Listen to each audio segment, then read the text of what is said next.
Hi, and welcome back to another episode of Launchpad, where we discuss the latest digital marketing trends, business strategies, and pretty much anything else we feel like talking about. If we end up on another tangent, then that is great. In today's episode, we're going to talk to an ex-Special Forces soldier about his business and some of his own thoughts and questions around marketing. All this and much more right after this.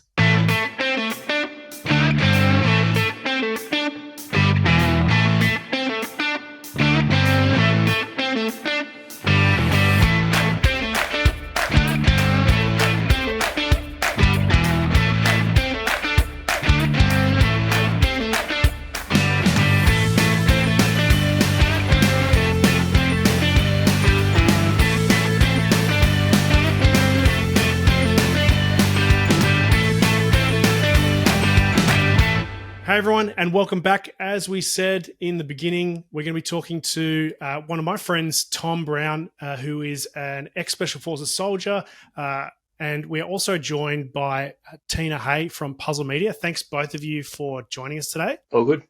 Hello. So, first and foremost, obviously, Tom, you're here to offload some of your own, burning questions around business strategy and marketing, or just kind of, whatever's kind of rolling in that head of yours.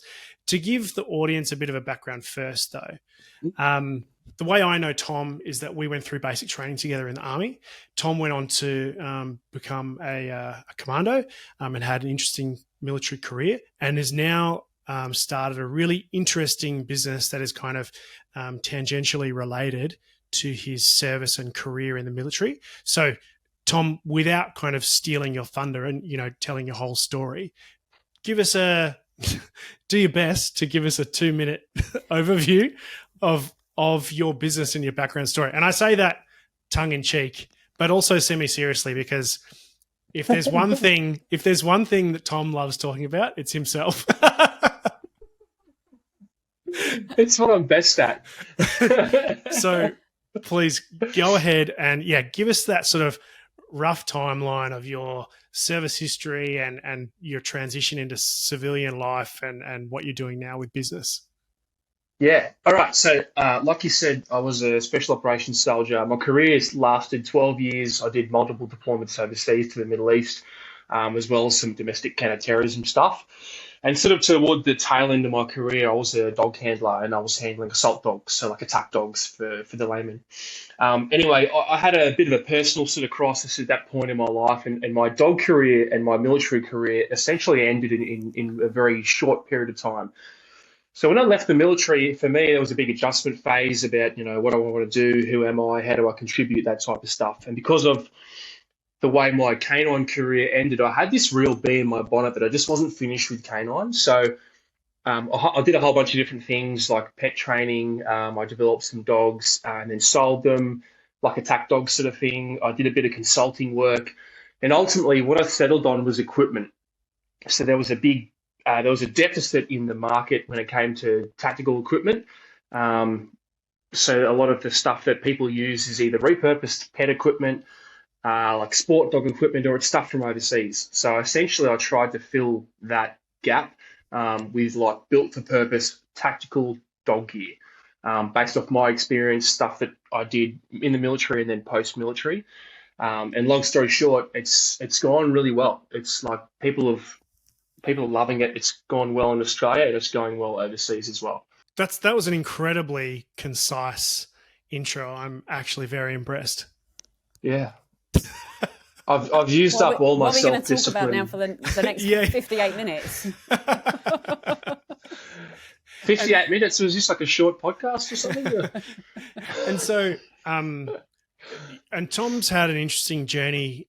Tina, I'm not sure if you know this aspect, but Tom had some issues in the early stages around, the fulfillment, or I guess the production and fulfillment of his product. No, I don't. We have spoken, Tom, previously, but no, I didn't. I wasn't aware of that.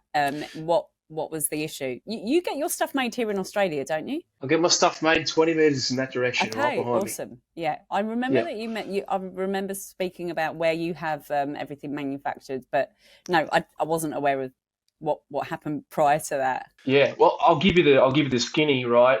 Essentially, I wanted it to be Australian made. It had to be Australian made in order for me to achieve the things that I wanted to achieve and market essentially to who I wanted to market to.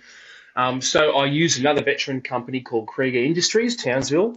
And essentially the distance and the logistics, the communication between here and Townsville was just far too difficult. And some of the stuff that I do is quite complex and it takes a lot of explaining, and unless you're a dog person, it's hard to explain the outcome that I'm after. So essentially I was like, yeah, look, this is not working. So I think it was over the course of about 6 months, I just went, okay, well, I've got to do something different.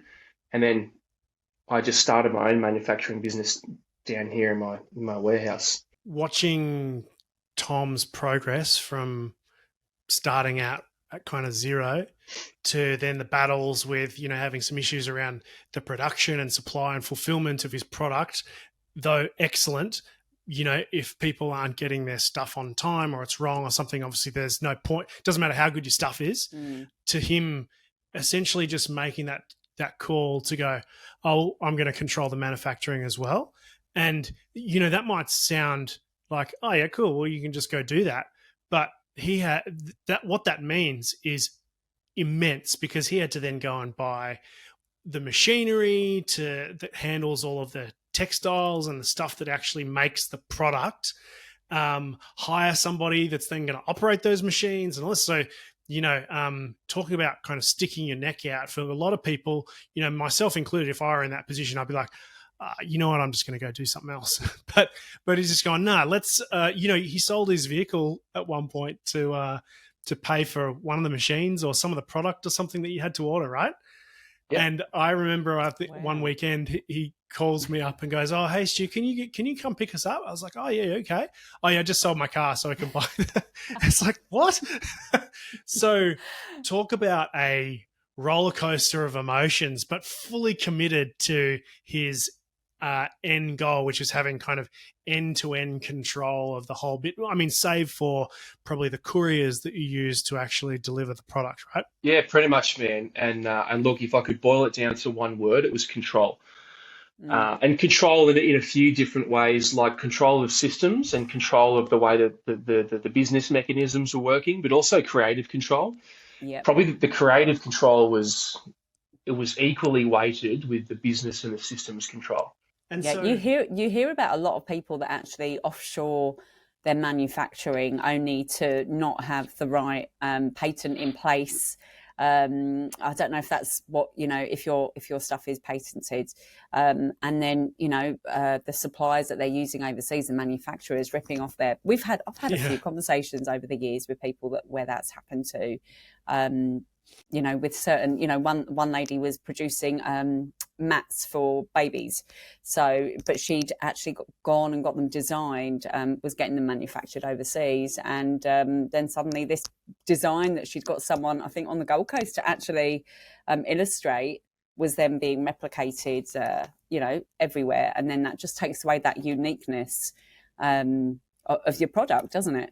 Oh, absolutely. And I mean, look, I do have one patented product. I should probably have some more because I've done a few things that no one's ever done in this industry. But look, if somebody in China or India or somewhere that does a lot of manufacturing just decides that they want to replicate my stuff exactly with my business name, my logo, everything, I mean, like I can send them a letter saying, hey, stop that. But at the end of the day, what am I going to do? Fly over there with an army of lawyers like Mr. Burns? Like, it's just not going to happen. Now that we've got sort of the lay of the land and understand your background and what you're doing in business, super unique idea, and in an industry that, most people would not even think is a thing. Tina, for your benefit, the running joke with Tom and I is that whenever we see each other, it always turns into a marketing meeting because we just always end up talking about business and entrepreneurship and marketing strategy and things. It's just every single time, even if we call up for something totally unrelated, it's like, okay, so marketing. So figured why not try to help him get it out of his system by actually just giving him a platform to ask those questions to both of us at the same time. So, Tom, you've obviously got a list of questions that are burning in your brain. What's the first thing that comes to mind? Yeah, so I actually have several lists in several different places, some hard copy, some digital, and I actually wrote a whole new list about 5 minutes ago. So we're going to go from the most recent list. So, look, to be honest, I think the way I've done the marketing for my business works well for me. So I'm reasonably happy with the way I market, right? But for me, it's about like, what are the correct tactics to use? So a couple of these questions are going to probably be more for the benefit of the listener, but I could also do with a bit of a rehash. So like, what's like a bumper sticker definition of marketing? How big's the bumper? I think marketing can be defined as a way of getting in front of the right consumer at the right time with the right message. Yeah. So then if that's like the bumper sticker, one sentence sort of summary, is the essence of marketing, is it like, am I just telling people what I do? Is that what marketing is? Or am I having to like send them specific messages like I do this, and this is why I do it, and what's the go there? So what we, Stuart, if you want to jump in, you jump in whenever you want. I was just seeing what you were going to say. So it is essentially, yes, right. So basically marketing is, you've identified that there's a gap in the market and that there's a need for the products that you're providing. Otherwise you wouldn't be providing them, right? So with your marketing, you've got to think about, why is there that need? What is the problem that you're solving?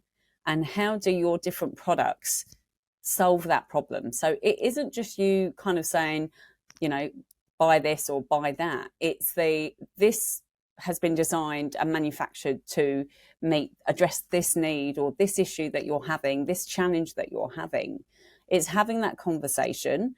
It's adding value beyond just the buy my products. It's really understanding who your audience are, and understanding what other issues are they having, are they coming across that may not always relate to, your products. At the moment, you may end up expanding your product line later down the track. But it's the message that you should be is being of service and being that problem solver for them. Yeah. Okay.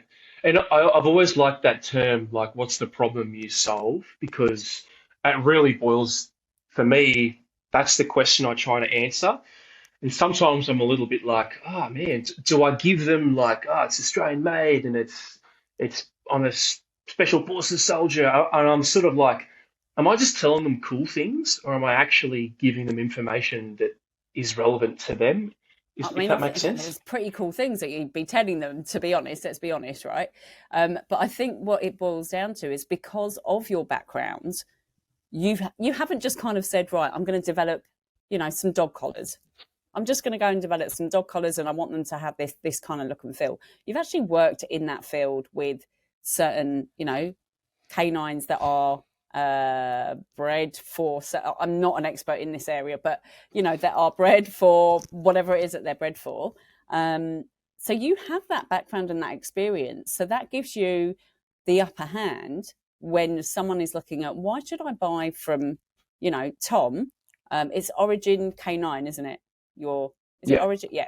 So why should I buy from Origin K9 versus, ABC dog collars? What is the difference? And the difference is, you've actually got that background and that hands-on approach, where that these products are going to work for those types of animals. And I think there's also, I think some of this probably applies to both marketing and sales, is when to know, am I touching on it? Yeah, it's going to be a nice little dovetail here. It's almost like you shared the list with me earlier. No, you didn't. but there's certain times when it's appropriate to talk about features or benefits, and a lot of times in marketing and sales, people make the mistake of focusing the messaging on features rather than benefits. And the easy way to understand that is like, you imagine you're going to buy a car or something, and the car salesman goes like, oh, it's got, the latest version of Bluetooth, and it's got USB-C ports and all that sort of stuff. And you go, well, right, those are features. None of that means anything to me. What's the benefit? Well, the benefit is you can drive safely and take calls in your car, and you can connect certain devices. So, often when you're talking about benefits versus features, benefits are more around like problems being solved, lifestyle improvements, removal of pain, all that sort of stuff. So, and talking about features definitely have their place, but a lot of times people focus on like, and I'm sure I'll try and make something up for your tactical equipment. Oh, this is made with, this particular type of material or whatever. That's fine if the person that you're talking to knows what that is and the implications. But if they don't, then you need to be like, well, this is fully waterproof, or, it can hold 10 tons worth of weight, or it can, it glows in the dark or whatever. So that's going to do X, Y, Z, not so much like of the thread count of the material, which is like a technical specification, but it's there in order to achieve some kind of other outcome. Yeah, okay. So that sort of ties into that. What's the problem I solve? What's the solution I give? Mm-hmm. So there's a couple of things that I want to talk about then. So what's the difference between sales and marketing, and like where do they meet at a certain point where it's like, hey, marketing done, time for the sales guy now? What's the go there? Because I feel like a lot of the terminology, it just seems like it's interchangeable. So, like they're like, oh, what's your point of difference and what's your differentiating whatever? I'm like, fuck, am I marketing? Am I in sales? Like, what? Where am I? To me, and I'm no sales expert. I've learned a lot about sales from my wife, Rhiannon, who has a lot of experience in sales. Marketing, when I kind of imagine like a timeline, marketing flows into sales. So if you think about the customer journey, probably going to go from being unaware of your brand whatsoever. They have their first interaction, maybe by a Facebook ad or whatever that might be. And then when they get to that point where they make an inquiry or something like that, then you're kind of then you've moved out of marketing and into sales. Now, there might be a scenario where that person in that sales process where you're talking to them about, the specific questions that they have of their use case of the dog collar or the harness or whatever, maybe they drop off and they don't buy something after that. Well, they may end up going back into marketing and being retargeted by ads or being sent an email or something like that, that's going to kind of nudge them back into that sales cycle again.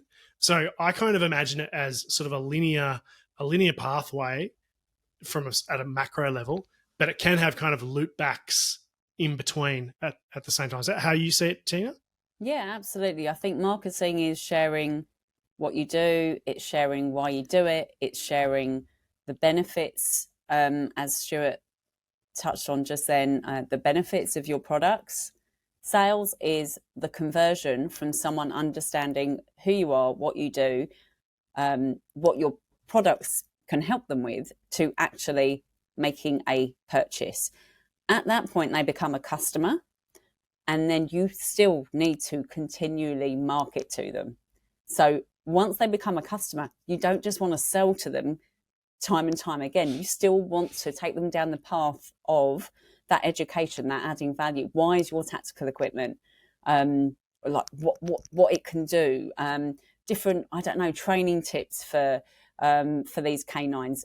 There's a whole heap of stuff that you could be sharing, and also asking for the sale. So, it could be that one week you're doing a newsletter that shares tips, and then the following week you've got a special offer and you're doing 20% off everything. So, I think once they become a customer or a client, you kind of go between sales and marketing.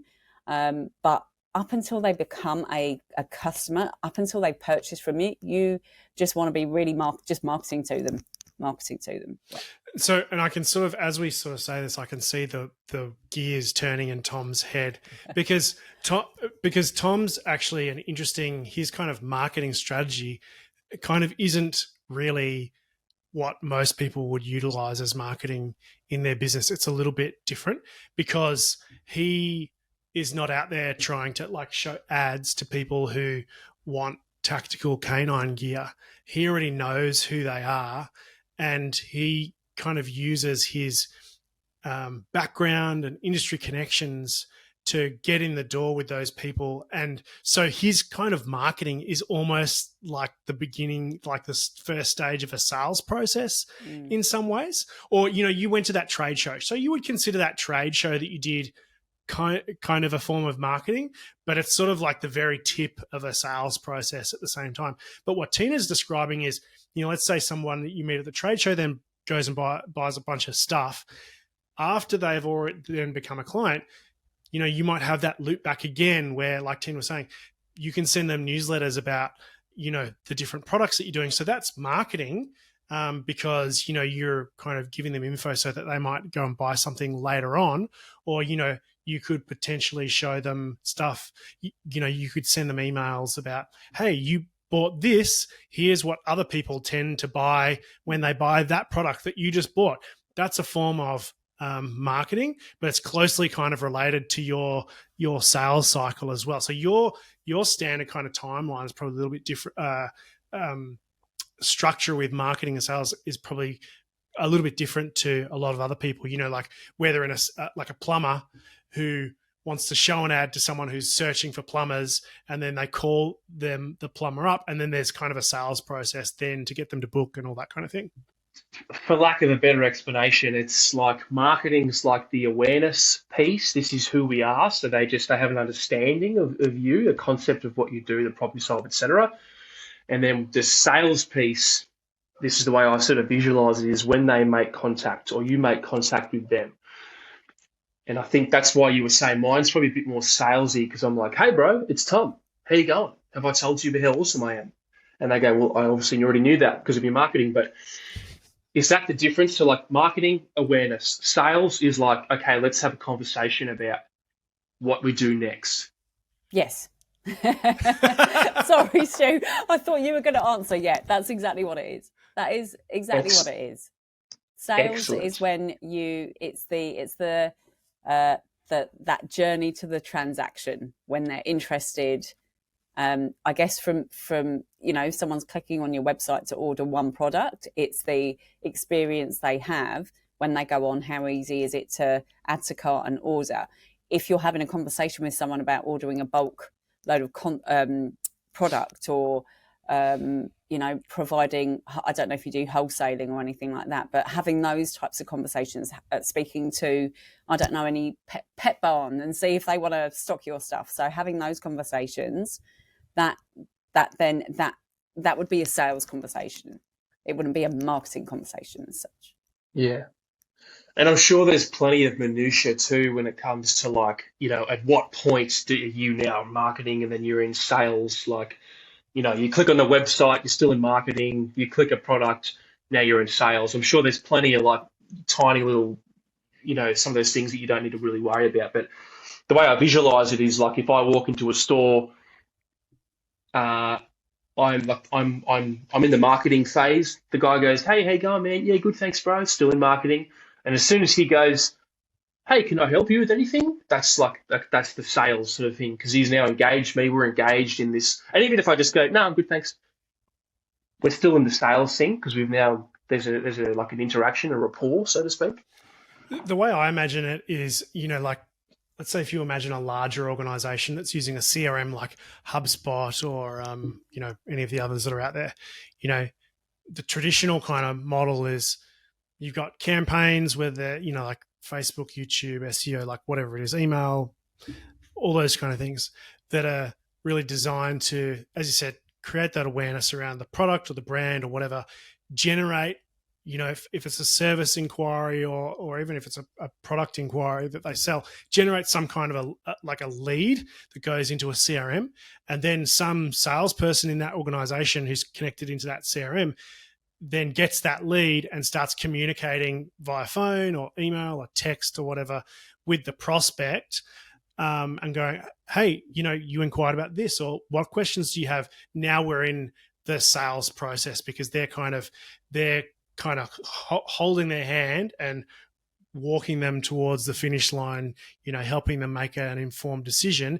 That's where the sales phase begins, where they've connected with the customers, kind of reached out. It's been picked up by a salesperson inside the organization, and they're just taking them through that that last mile to the point where they actually get their credit card out. Basically, that's I think that's kind of the easiest way to imagine the process. If I can, I just want to touch on what you said about JB Hi-Fi. So if you have walked into JB Hi-Fi, and you're looking at something, right? So you might be looking at surround sound speakers, let's say. You have in mind that you're interested, you have an interest in that, okay? And you may not be ready to buy at that point. You may just be wanting to look, right? But when you're stepping in there with that intent, it kind of depends on the intent that the person has that's going in there. If they're going in to find out information, that is where the salesperson can really help with the marketing, talking about some of the benefits. Again, not just the features, some of the benefits. Whether that customer then purchases or not, it doesn't matter, because when they walk out, if they will, if JB Hi-Fi are doing what they need to do, that person will then go on to social media and they will start getting inundated with information, okay, why this surround sound system is better than this one, okay? And that is still part of the marketing process. But I think, your example that you used, Tom, when you're going in and you're speaking to, yes, they are salespeople. It depends on the intent of the customer, when they're like, what stage are they at themselves in that customer journey? Does that make sense? If you spoke to JB Hi-Fi, they would probably say that, well, JB Hi-Fi has their TV ads, radio ads, social media, all this stuff, that its goal is to, make you either buy something online or walk into the store. So it's designed to get you in the store.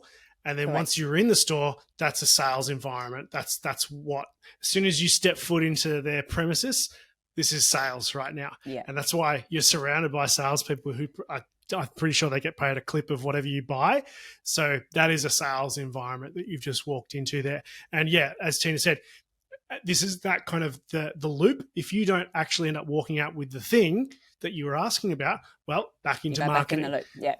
Yeah. You're back into the top, and they're sending you other ads that hopefully are geared around the thing that you were actually making inquiries about. Yeah, okay. Yeah, gotcha. Yeah, okay. That loop thing makes a bit more sense. Alrighty. So, if you've got a shitty product, so we're just assuming that the people that are marketing, they've got a good product, they've got efficacy in what they do. Is that a consideration for you? Can you market a bad product? Of course you can. People do it all the time, don't they? Do you mean ethically or technically? I mean ethically. Well, no. Yeah. So technically, definitely. But I mean, ethically, is that like so for example, I'll give you the context, right? I do this business coaching course. And at no point have they gone, hey, Tom, I need to have a look at the product, man, make sure it's all good. And because, I don't know, there's probably too many technical aspects to that with each business that they have, right, and a variety of businesses. But we do all the same stuff regardless, and there's no checking of the efficacy of the product. So it's sort of assumed. Do you ever assume that when you take on a client, or do you kind of flesh them out a little bit and be like, oh, that's a shit idea, bro, like T-shirt coffee company? It's a good question. I mean, typically, I think I can't speak for Stuart, but, I tend to sound people out and find out what I can about them. I'll go on and do my own due diligence. So I'll go and look at their website. I'll go and look at their Google reviews. I'll look at what people are saying on Facebook, what people are saying on Instagram. If they've got a really crappy product, you can tell normally pretty quickly, because that's what people do now, isn't it? When they've had a bad experience or it's a crap product, they'll go on and voice their concerns on social media. But I think, I haven't personally ever kind of said, I'm not sure about your product. Can you send me something for me to check out? Normally it's driven by that. It depends on the business owner, right? So it depends on the reason why they've started this company. What's the backstory, and are they actually really passionate about this, or are they just wanting to pump out, $100,000 a month in e-commerce sales? What's the why behind it all? So I know that not everyone does that. I know that some agencies are driven by different decisions, but for me, it's important that we align with people that are doing good things out there.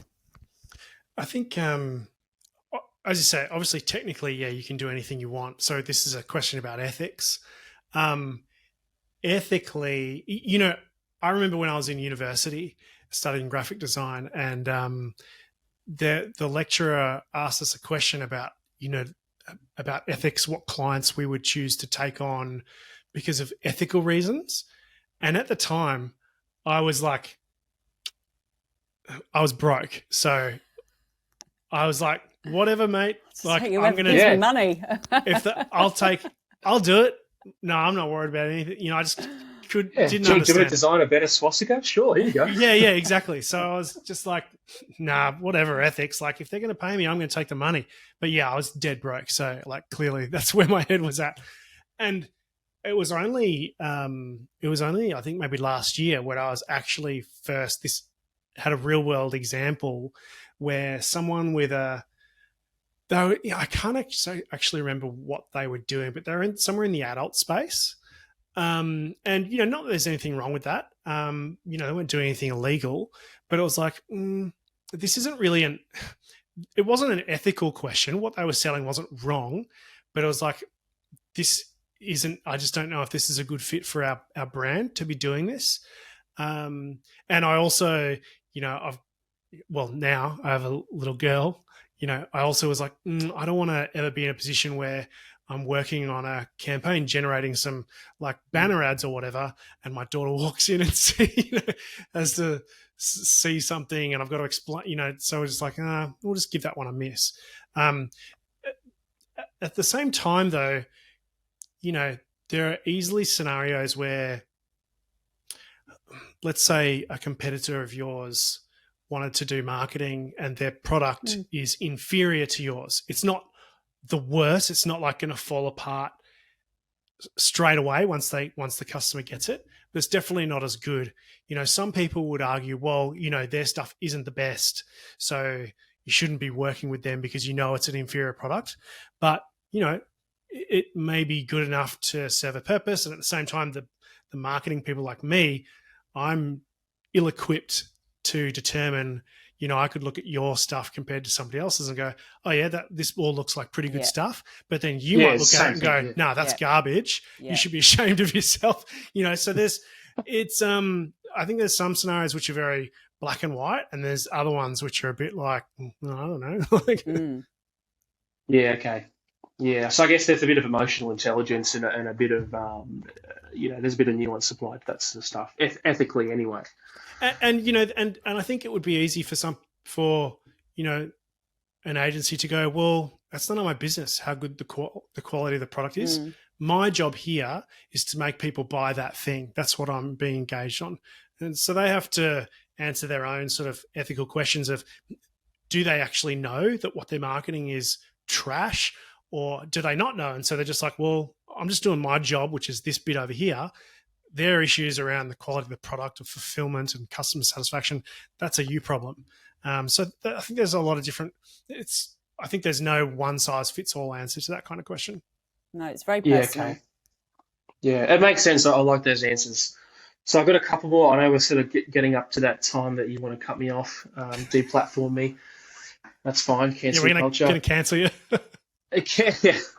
So my marketing strategy is, like you said, it's all around the networks, the people that I know, And essentially, in my mind, I'm like, all I have to really do is tell people about the efficacy of the product and the business. Like, I'm not making anything up. I'm not using any like crazy tricks because I believe in it. I think it's awesome.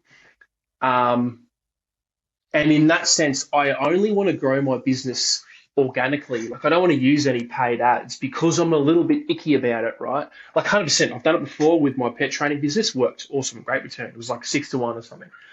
But for whatever reason, in this one, I'm really stubborn, and I'm like, I feel that would be disingenuous of me to try to sell my product via those sort of platforms like paid advertising. And I'd rather it grow slower and make a little bit less money short term than pump ads out, if that makes sense.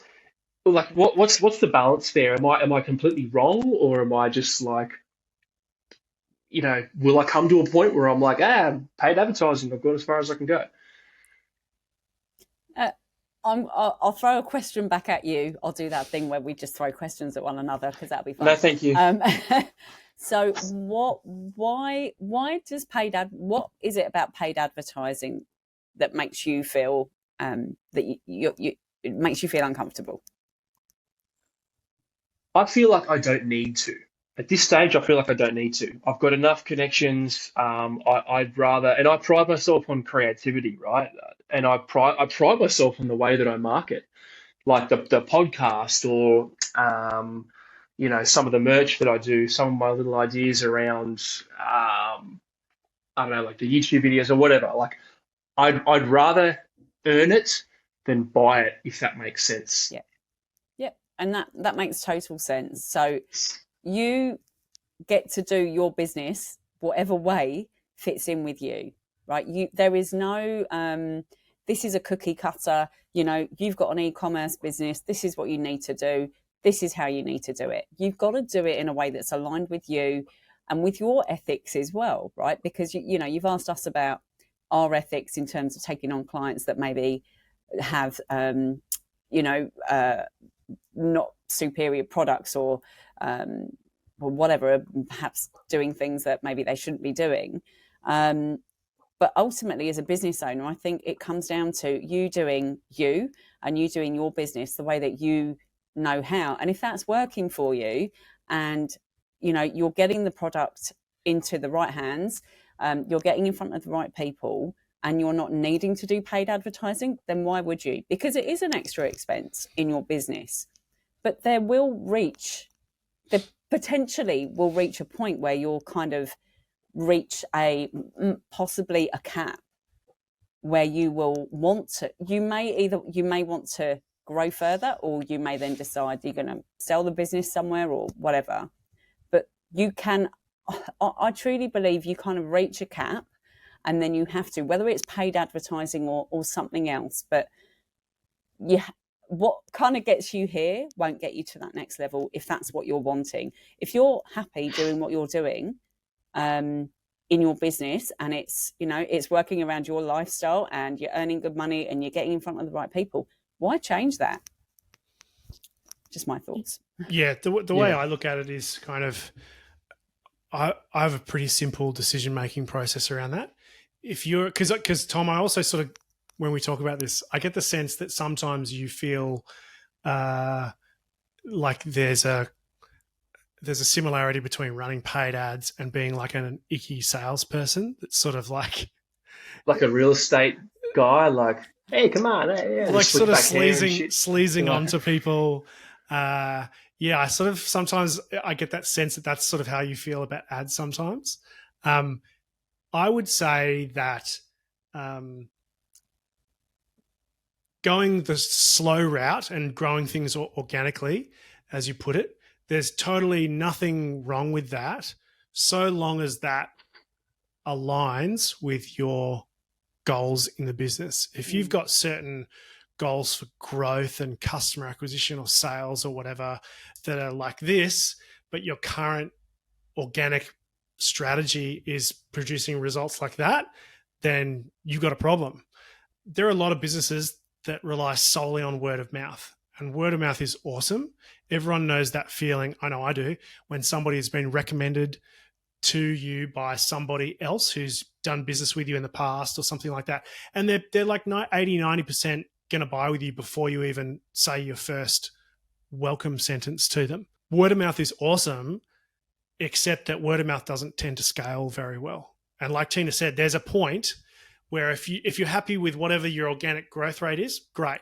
If you're trying to grow more aggressively and you're outpacing the speed that word of mouth generates opportunities for you, then you're going to have to come to a decision point with whether or not you employ something else to fill that gap. Essentially, that's how I look at it. Yeah, I think the word scalability there resonates with me because, I've got all these ideas about how I could, come up with these interesting ideas to get the business out there and all the platforms. Because in my opinion, I'm just like, there's so much more that I could do that's free and easy before I had to pay for an ad. I mean, not like I would never spend money on marketing, right? Like, for example, if I wanted to have like a strategic partnership with like an influencer or a company or something, which I do anyway with a friend of mine, like I'll give them collars and harnesses and stuff. Like, yes, that costs me in labor and material. So it's essentially the same thing, but like different mechanism, different platform. So I'm not like I'd never do it or I don't believe it because I know it would work. I'm just like, I just feel like there's a lot more I could do now that I could optimize before I put the motors on it and like send it to space. And again, you're in that kind of your business model is much more heavily focused around your personal and industry networks within the military special forces community that opens a lot of doors and gets you talking to key people in those organizations. It's very different to so a business like mine and Tina's, where there are thousands or tens of thousands of people with businesses that want SEO or social campaigns or websites or whatever it is, and we don't know who any of those people are. You could throw a stick in the air and it's going to land on someone who could be an opportunity, but that scenario is very different to yours. I've got one last question. I'll give you probably two examples. So like a bad Google review. The way that sometimes people respond. Like I go through Google reviews all the time when I'm looking at a company, and I always go straight to the bad ones. Yep. I think it's entertaining because it's funny to see what someone's just like. You were so angry in that moment. Yeah. And I love watching the owner's response because sometimes I've seen some ones where like the consistent theme on the bad reviews was like, hey, I think you've got us confused with someone else. And I'm like, come on, bro. Like, you're just a shit company. Maybe you did do something bad, right? And the other one is like, if you do. So, Stu, remember that email thing, right? When I was switching between my pet business and Origin Canine, I was like, wow, I've got this big email list from my old business that I can then transfer to Origin Canine. Yeah. Red flag. Yeah. And I sent this massive email to like 300 something, whatever it was, people. But I didn't know about the BCC, the CC thing. I just put everyone in the to list so everyone could see everyone's email, right? Oh my God, it gets worse. Okay. And I was like, it was already bad before that part of the story. And I was like, no. I don't know. Like, did you say the list was the Stoic Dog list, your dog training list? Yeah. So you've taken a list of people who are interested in dog training for their personal dog at home primarily, and then you've sent them an email about tactical dog equipment for like fighting dogs, like military bomb dogs and attack dogs and things like that. Close. So I sent the email from the Stoic Dog, right, saying like, hey guys, the business is shutting down. However, this is the new business that's starting up. That's good. Yeah, so that it wasn't that bad. Okay. But like I said, everyone was in the to list, and then like some people wrote back that were just like, how dare you take me off the list? I want to contact the whatever it was. ACMA. Yeah, they like I'll ruin you, I'll see the end of you. And I was like, and for like 3 or 4 days, I was just like scared to check my email because I was like, oh man, I didn't even know what that thing was. But my response was like, I sent another email to the whole list with the BCC thing done properly. I was like, hey guys, my apologies. Like I didn't realize there's this thing or whatever, and like you won't get any more emails for the thing. Um, so what? How do you save bad publicity, like a bad Google review or stupid mistake like that? Can I start with Go. the Google review? Yeah. Because we actually deal with search engine stuff. We deal with this question a lot. Yep. And part of your story was kind of more of a PR, in some ways, like almost bordering on a PR scenario, like crisis control type stuff, which I know nothing about. So I'm just going to stick to what I know, which is let's talk about the Google review scenario, because we come up against that all the time. So bad reviews are really fascinating because bad reviews can actually be good for your business. So there was a study a while ago, and I'll have to track it down, that basically showed that if you only have 5-star reviews, and generally businesses that only have 5-star reviews only have a certain volume, they don't have like hundreds and hundreds, they'll have a relatively small number. People tend to trust those businesses less than businesses that are kind of in the mid-4s with their average star rating. And I think the sweet spot is you want to have at least like a 4.2 or a 4.3. So anything above there is good. If you're only 5 stars, people kind of go, I wonder how many employees they have, or, are there any common last names in this cohort of reviewers? So that's the first thing. So having a couple of 4 stars or 3 stars, or even a 1 star, like worst case scenario, can be a positive because it gets you out of that perfect 5-star range. But also it's an opportunity to show customer service. So I'm exactly like you, Tom, and I think that most people probably do the same thing. I'm looking at hiring a plumber or whatever. Go to the reviews, check it out, see what their averages are. Oh, yep, it's an average of 4.3. They got 500 reviews. That looks good. Let's check out the bad reviews. Why do people do that? Because they want to see what people are complaining about when that company is having a bad day. Are they getting repeated bad reviews because the tradie stole things from them or abused them or like threw a brick through their window or something like that, where you would go, geez, that sounds horrible, I don't want to deal with that? Or are the people just kind of unhinged, like, oh, the pool service guy heated my outdoor spa to 33 degrees instead of 34 degrees, or something? You go, well, whatever, I don't care about that. Yeah, so it allows you to go, do I relate to what these people are complaining about, or are they just kind of, just whingers? And I go, well, if that happened to me, I wouldn't care anyway. So that's the first element. Now, the next part about this is it's only, regardless whether the person is unhinged or their complaint is valid, the jiu-jitsu moment, or is it jiu-jitsu or tai chi, where you use their energy against them, you kind of turn it around. That moment only occurs if the response is well crafted. And so what you don't want to do is go, I mean, if they are definitely not your customer, then you want to tell them that you're not your customer. But if they are, and I've seen a lot of that one repeated too. Oh yeah, look, and that's a dangerous game because the person can go, well, I've got a copy of the receipt and upload a photo, and that can go south really quickly.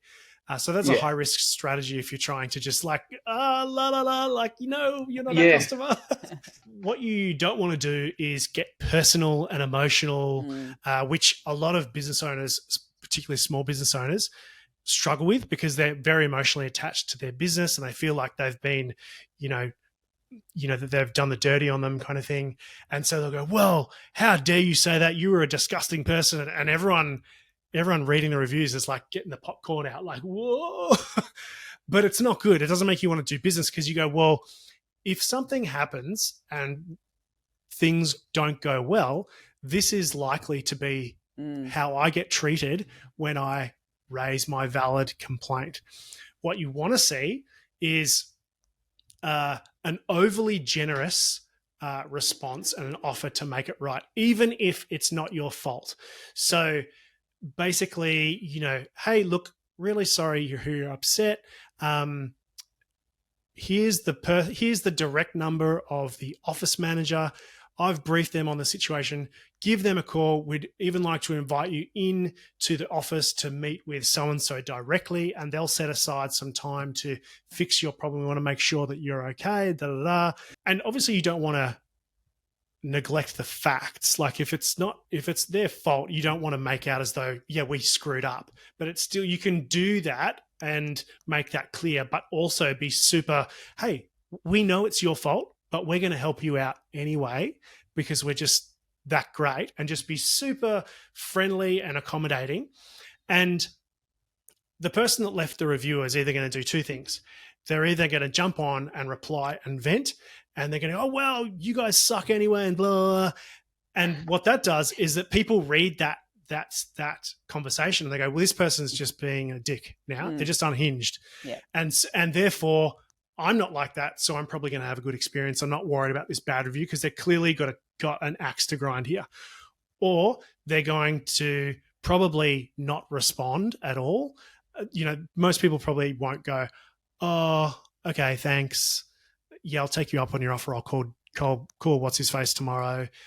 They may resolve things behind the scenes, but the goal is to leave a response that's really for the benefit of everybody else who is going to read this later on. Yes, you want to obviously resolve the issue, but the goal in the short term in terms of that specific customer is to get the conversation offline as quickly as possible, leave a good response, make them call the phone number so you're dealing with them personally and diffuse it there, but then also leave a trail of comms online on your Google page or whatever that lets people go, geez, even when things go wrong, these guys are really, really good at it. So I know even if something goes sideways, I'm going to be treated well. The last aspect that always comes up is that when people get a 1-star review, generally they freak out only when they don't have enough 5-star reviews to counterbalance it. If you've only got 3 5-star reviews and then you get a 1-star, so your average drops to like a 2.2 or something like that, everyone's like, and they should, because once your star rating drops below about a 4.2, there is a tangible drop in the amount of traffic and inquiries that you get. So it is very damaging once you go below that threshold. Yeah. So the best defense, because you can't have 5-star reviews all the time, it's going to happen.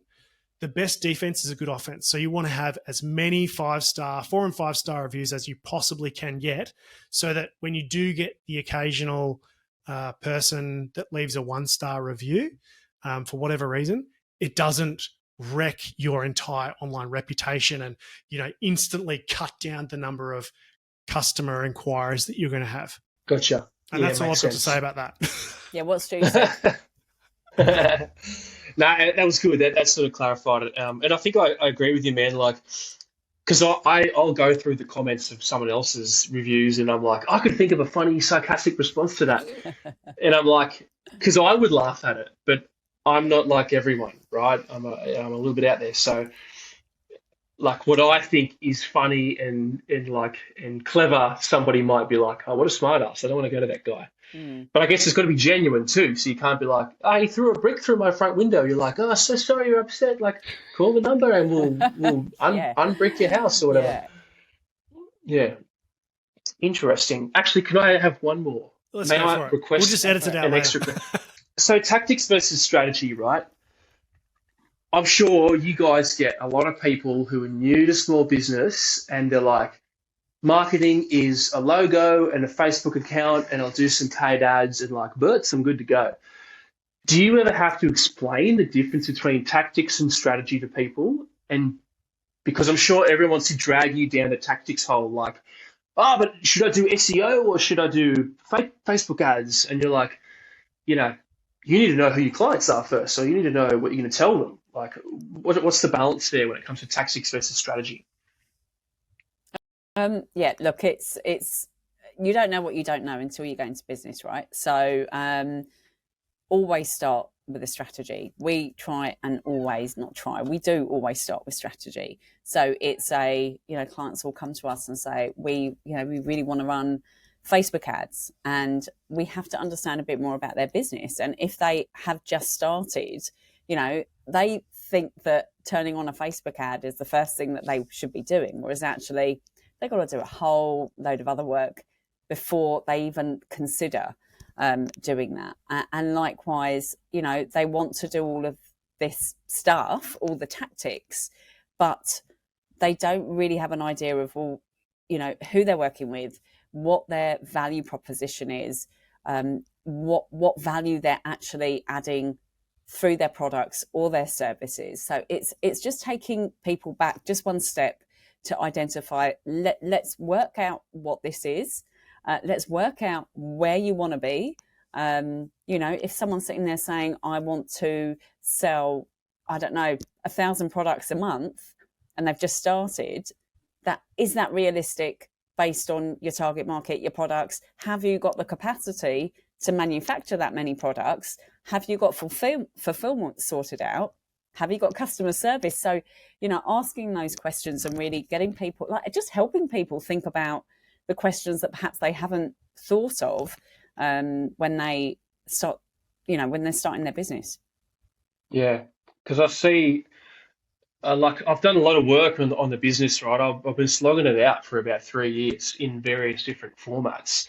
But I see a lot of people in the business space, like sometimes people ask me for advice, and then other times they're like, they've got a very new business, and it could be something very obscure, like a fitness one or coffee or whatever. And they're like, oh, can we like do a collaboration, and you can share my stories, and we'll do this and we'll do that. And I sort of, my response is always, and it's a bit brutal, but I'm like, well, I'm like, you haven't done the work yet.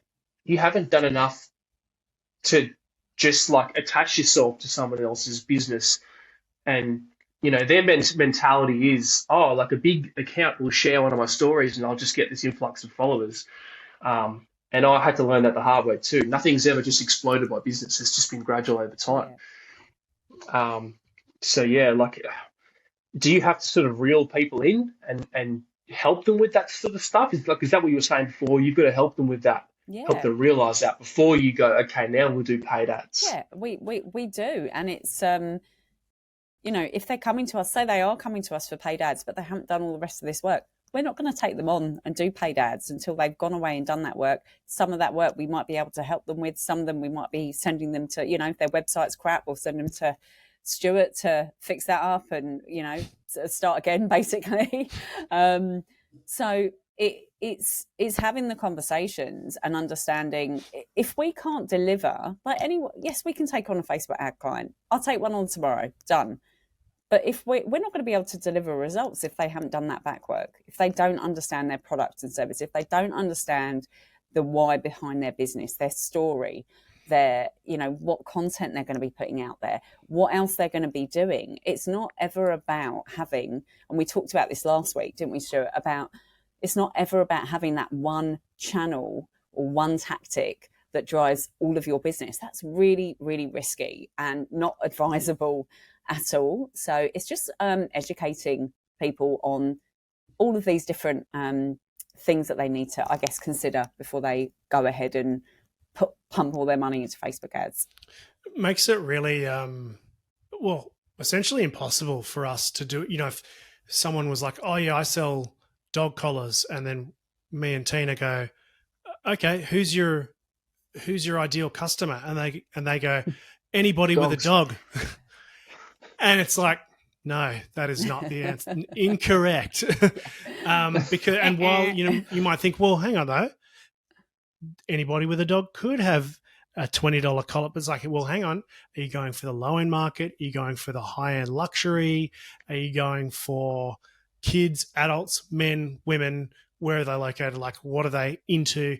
A dog collar that you're going to send that somebody, you know, in the suburbs of the Gold Coast is going to be completely different to a dog collar that someone's going to buy who lives in the Hollywood Hills. I guarantee it. They're going to look different. They're going to work, well, they might work, function more or less the same, but I guarantee the price is going to be different and the marketing sure as hell is going to be different too. And so it's like, well, what are you actually geared up to do? Is that definitely, because sometimes you have these conversations and people go, oh, I actually want to rethink my whole business now. Yeah. And that's fine. That's cool. And then when you know the answers, then we'll do that. Are we going for the Hollywood Hills people? Cool.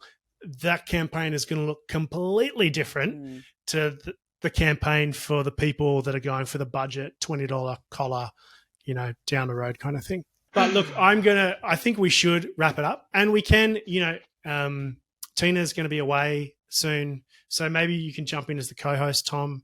I know that you will probably fall over yourself. Look at his face. Oh my God.